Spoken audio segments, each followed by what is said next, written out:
Kaya more or less, San Fernando plus Mexico equals to 1.1 million hectares.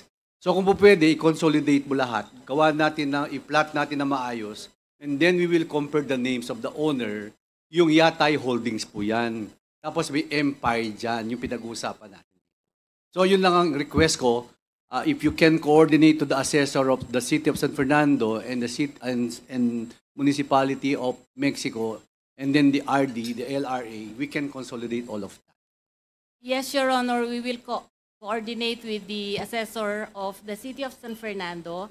And for the records, Your Honor, as regards the Mexico properties, we had submitted the documents regarding the Yatay Holdings and the Board of Directors. And the total area of this property is